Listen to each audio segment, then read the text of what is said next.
আজকের এই গণসমাবেশে এখন প্রধান অতিথির গুরুত্বপূর্ণ ভাষণ প্রদান করছেন ইসলামী আন্দোলন বাংলাদেশের সংগ্রামী সিনিয়র নায়েবে আমির, এদেশের ইসলামী রাজনীতির অন্যতম আইডল, স্বৈরাচার বিরোধী আন্দোলনের অন্যতম সফল রূপকার, সংগ্রামী জননেতা আল্লামা মুফতি সৈয়দ মোহাম্মদ ফয়জুল করিম শাইখে চরমনাই হাফিজাহুল্লাহ। على رسوله الكريم أما بعد فأعوذ بالله من الشيطان الرجيم بسم الله الرحمن الرحيم وتلك الأيام نداولها بين الناس صدق الله العلي العظيم সবাই সাল্লাল্লাহু আলাইহি ওয়াসাল্লাম। ইসলামী আন্দোলন বাংলাদেশ শ্যামপুর থানা শাখা কর্তৃক আয়োজিত আজকে গণসমাবেশের সম্মানিত সভাপতি, সামনে উপবিষ্ট ইসলাম প্রিয় দেশপ্রেমিক ভাইয়ের আমার, আসলে জনগণ কি চায়? জনগণ মুক্তি চায়। জনগণ কি চায়? জনগণ শান্তি চায়। জনগণ কি চায়? স্বাধীনতা চায়। জনগণ কি চায়? অন্ন, বস্ত্র, বাসস্থান, চিকিৎসা, শিক্ষার গ্যারান্টি চায়। ব্যবসায়ীরা কি চায়? নির্বিঘ্নে চাঁদামুক্ত ব্যবসা করতে চায়, যে ব্যবসার মধ্যে লাভ হবে, লস কম হবে। একজন কৃষক কি চায়? যে কৃষির ন্যায্য মূল্য যেন সে পায়, বাজারে গেলে লস না হয়। একজন শ্রমিক কি চায়?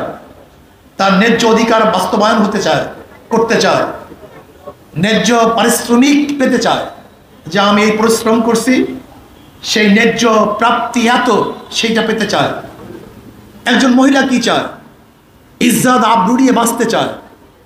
একজন এতিম কি চায়? ক্ষুধাহীন বাঁচতে চায়। একজন দরিদ্র ব্যক্তি কি চায়? খোলা আকাশের নিচে থাকতে চায় না, ছাদের নিচে থাকতে চায়। একজন অসুস্থ মানুষ কি চায়? সুচিকিৎসা চায়। একজন ছাত্র কি চায়? ভালো শিক্ষিত হতে চায়। বাংলাদেশের মানুষ কি চায়? নিরাপত্তা চায়, জুলুম অত্যাচার চায় না, চাঁদাবাজি চায় না, খুন চায় না, ধর্ষণ চায় না। কিন্তু আমরা কি দেখেছি? এইমাত্র যেই কথাগুলি বলেছি, যা মানুষ চায়, বিগত 53 বছরে যারা শাসক ছিল, এই সমস্ত অধিকার মানুষের বাস্তবায়ন করতে ব্যর্থ হয়েছে। 100% ব্যস্ত হয়েছে। আজকে বর্তমান অর্থনীতি গরিবকে গরিব বানায়, ধনীকে ধনী বানায়। আপনি ব্যাংকে যাবেন, যে ম্যানেজার সাহেব আমাকে 1 লক্ষ টাকা লোন দেন, ম্যানেজার সাহেব কি বলবে? মর্গেজ আছে। আপনি বলবেন মর্গেজ তো নেই। কিন্তু আপনার জন্য টাকা না, টাকা কার জন্য? যারা আছে। গরিবের জন্য ব্যাংকের কোনো টাকা নেই। ব্যাংকের টাকা কাদের জন্য? বড়লোকদের জন্য। দেখেন, বর্তমান পুঁজিবাদী অর্থনৈতিক ধনীকে ধনী বানায়, গরিবকে গরিব বানায়। যার আগের থেকে 1 লক্ষ টাকা ছিল, ব্যাংক থেকে 1 লক্ষ টাকা দিবে। যাকে দেওয়া হয়েছে লোন, তারই লোন মাপ, তারই ইন্টারেস্ট মাপ। একজন বড় লোক 4 বার ধনী হয়েছে। আগের থেকে 1 লক্ষ টাকার মালিক, ব্যাংক থেকে 1 লক্ষ টাকা দিয়েছে, তারই লোন মাপ 3 বার ধনী, তার সুদ মাপ 4 বার ধনী। আর গরিব 5টা লাথি খেয়েছে। আগের থেকে 1 লক্ষ টাকা ছিল না, 1 লাথি। ব্যাংক থেকে 1 লক্ষ টাকা দেয় নাই, 2 লাথি। তার লোন মাফ হয় নাই, 3 লাথি। তার ইন্টারেস্ট মাফ হয় নাই, 4 লাথি। আর যেই বড় লোককে টাকা মাফ করা হয়েছে, এই টাকাগুলো যদি বাংলাদেশ ব্যাংকে থাকতো, বাংলাদেশের নাগরিক হিসাবে সেই টাকার মালিকও সেই গরিব ছিল। কিন্তু বড় লোককে মাফ করার কারণে গরিবের পেটের মধ্যে আরেকটা লাথি। তাই গরিবকে লাথি দেওয়া হয় 5টা, আর ধনীকে ধনী বানানো হয় 4 বার। এই বর্তমান পুঁজিবাদী অর্থনীতির মাধ্যমে ধনী ধনী হবে, গরিব রসাতলে যাবে। যদি ইসলামী অর্থনীতি অ্যাপ্লাই করা হয়, তাহলে ধনী তো ভারসাম্য থাকবে, আর সমস্ত গরিবরা দরিদ্র সীমার উপরে চলে যাবে। বিশ্বাস হয় না? ইসলামী অর্থনীতি, যত অর্থনীতি সব গরিবদের জন্য। জাকাত কাদের জন্য? গরিবদের জন্য। ওসর গরিবদের জন্য। মানত গরিবদের জন্য। ফাতরা গরিবদের জন্য। সমস্ত ইসলামী অর্থনীতি যা কিছু আছে, সব কাদের জন্য? সব গরিবদের জন্য। অথচ কপাল পোড়া গরিব ইসলামকে পছন্দ করে না। এটা হলো তাদের কপাল পোড়া। এটা কাদেরকে পছন্দ করে? যারা জীবনবার ওদেরকে লাথি মেরে আঙ্গুল ফুলে কলা গাছ হয়েছে, এই গরিবরা তাদেরকেই পছন্দ করে। আমার গরিব বাবারা, তুমি কি জানো বাংলাদেশ থেকে কি পরিমাণ লুটপাট হয়েছে? এই কয় বছরে বাংলাদেশ থেকে 14 লক্ষ কোটি টাকা পাচার হয়েছে। 14 লক্ষ কোটি টাকা, 98,000 কোটি টাকা ব্যাংক থেকে লুটপাট হয়েছে। বর্তমান বাংলাদেশের গভর্নর বলতেছেন ব্যাংকের এই চুরি এবং ডাকাতি গোটা দুনিয়ার কেউ দেখে নাই, এত লুটপাট হয়েছে। মেগা প্রকল্পের মাধ্যমে মেগা মেগা চুরি হয়েছে। আজকে বাংলাদেশের প্রত্যেকটা নাগরিক 1.5 লক্ষ টাকা ঋণ মাথায় নিয়ে বসবাস করতেছে। আজকে যে সন্তান জন্মগ্রহণ করবে তার মাথার মধ্যে 1.5 লক্ষ টাকা ঋণ। এই টাকাগুলো কোথায় গেল? কারা আত্মসাৎ করেছে? কানাডায় বেগমপাড়ায় কারা বাড়ি বানিয়েছে? এদেশ থেকে টাকা কারা পাচার করেছে? এরা এদেশের বন্ধু না, এদেশের দুশ্মন, এদেশের শত্রু। আমি বিশ্বাস করতে পারি না জনগণ 71 থেকে 2024 পর্যন্ত যারা ক্ষমতায় ছিল তাদের চরিত্র সম্পর্কে আমরা সবাই জানি, সবাই তাদেরকে দেখেছি। মাদার গাছ লাগিয়ে আমের আশা করা যায় না, চোরের মাধ্যমে চুরি বন্ধ করা যায় না, ডাকাতের মাধ্যমে ডাকাতি বন্ধ করা যায় না, ধর্ষকদের মাধ্যমে ধর্ষণ বন্ধ করা যায় না, নীতিহীন দুর্নীতিবাজের মাধ্যমে বাংলাদেশের দুর্নীতিও বন্ধ করা যায় না। আজকে শেখ হাসিনা চলে গেছেন, কিন্তু শেখ হাসিনার লোকজন একজনও কিন্তু বাংলাদেশ থেকে যায় নাই। সবাই ঘাপটি মেরে বসা আছে। প্রত্যেকটা জায়গায় দুর্নীতি আর দুর্নীতি, দুর্নীতি আর দুর্নীতি, চুরি আর চুরি, ডাকাতি আর ডাকাতি। আমরা বাংলাদেশে আর চুরি দেখতে চাই না।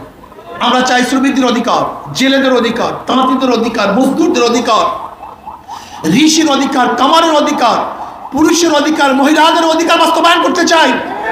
আমরা চাই মুসলমানদের অধিকার, আমরা চাই হিন্দুর অধিকার, খ্রিস্টানদের অধিকার, বৌদ্ধদের অধিকার। আমরা চাই বাংলাদেশের প্রত্যেকটা নাগরিক সাম্য, মানবিক মর্যাদা, সামাজিক ন্যায় বিচার নিয়ে বসবাস করবে। আমরা চাই ভোটের অধিকার। প্রত্যেকটা মানুষ তার ইচ্ছা অনুযায়ী ইসলাম প্রিয় দেশপ্রেমিক ব্যক্তিদেরকে ভোট প্রদান করবে। এর জন্য দরকার জনগণের ঐক্য। জনগণের ঐক্য ব্যতীত কোনোদিন সম্ভব নয়। আজকের থেকে জনগণ ঐক্য হন। যেই দলের মধ্যে গুন্ডা আছে, যেই দলের মধ্যে চাঁদাবাজ আছে, যেই দলের মধ্যে ডাকাত আছে, ধর্ষক আছে, মদখোর আছে, জুয়াখোর আছে, চরিত্রহীন খুনিরা আছে, ওই দলকে আমরা প্রত্যাখ্যান করলাম, ওদেরকে ভোট দেবো না, ওদের দল করবো না। জনগণ ঐক্য হন। জনগণের ঐক্য ব্যতীত এই দেশের দুর্নীতি বন্ধ করা কোনোদিন সম্ভব না। আইনের মাধ্যমে দুর্নীতি বন্ধ করা যায় না। আজকে এখানে যারা শ্যামপুরের লোক আছেন, আপনারা চাঁদাবাজের বিরুদ্ধে ঐক্য হন। চাঁদাবাজের বিরুদ্ধে ঐক্য হন। ছাত্র জনতাদের ঐক্য হয়ে ফ্যাসিস্টকে দুনিয়ার থেকে, বাংলাদেশ থেকে বিদায় দিয়েছে, বাংলাদেশে ভাগতে বাধ্য করেছে। ঠিক আজকে আমরা ঐক্য হব ছাত্র এবং জনতা, যে চাঁদাবাজদের বিরুদ্ধে আমরা সবাই ঐক্য। যখনই কেউ চাঁদা নেওয়ার জন্য আসবে, আমরা সবাই ঐক্যবদ্ধভাবে খাম্বার সাথে বেঁধে রাখবো। ঐক্য হন, চাঁদাবাজ থাকবে না। ধর্ষকদের বিরুদ্ধে ঐক্য হন। এলাকার মধ্যে কেউ যদি আমার মা বোনদের ইজ্জত হানির চেষ্টা করে, আমার মা বোনদের সেই প্রিজিং করে, আমাদের মা বোনদের সাথে খারাপ ব্যবহার করার ষড়যন্ত্র করে, দুঃসাহস দেখায়, তাহলে সমস্ত জনগণ ঐক্যবদ্ধভাবে ওই লুচ্চা এবং গুন্ডাকে প্রতিহত করবেন, বিচার করবেন, বিচারের হাতে তুলে দিবেন, প্রশাসনের কাছে তুলে দিবেন। তাহলে দেখবেন একজন ধর্ষক এলাকায় থাকবে না। ঘুষখোরদের বিরুদ্ধে ঐক্য হন। সবাই ঐক্যবদ্ধভাবে, যে অফিসের মধ্যে ঘুষ থাকবে, ছাত্র জনতা ঐক্য হয়ে সে অফিস ঘেরাও করেন, সে অফিসার পরিবর্তন করার জন্য স্লোগান তোলেন যে তাকে অবশ্যই বিচার করতে হবে। এইভাবে যদি দুর্নীতির বিরুদ্ধে ছাত্র জনতা ঐক্য হতে পারেন, তাহলে বাংলাদেশের দুর্নীতি থাকবে না। এই বাংলাদেশটা ভালো একটা দেশ হয়ে যাবে। এর জন্য প্রয়োজন শুধু নেতা নয়, নীতির পরিবর্তন চাই।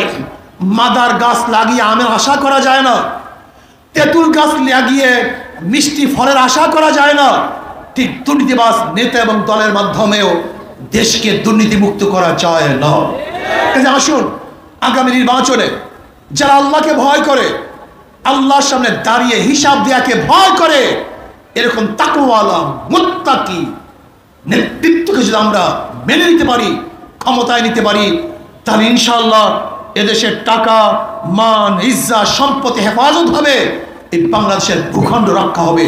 আজকে বাংলাদেশের ভূখণ্ডকে ধ্বংস করার জন্য, পার্বত্য অঞ্চলকে স্বাধীন করার জন্য যারা চক্রান্ত করতেছে, আমি অন্তর্বর্তীকালীন সরকারকে বলবো কঠোর হস্তে তাদেরকে দমন করেন। যদি দমন করতে ব্যর্থ হন তাহলে বাংলাদেশের মানুষ কিন্তু ছাড়বে না, বরং বাংলাদেশের মানুষ ঐক্যবদ্ধভাবে বাংলাদেশের প্রত্যেকটা ইঞ্চি মাটিকে তারা রক্ষা করবেই করবে ইনশাআল্লাহ। আসুন ছাত্র ছাত্র ঐক্য হন, দুর্নীতির বিরুদ্ধে ঐক্য হব, ইসলাম হুকুমাত কায়েম করব।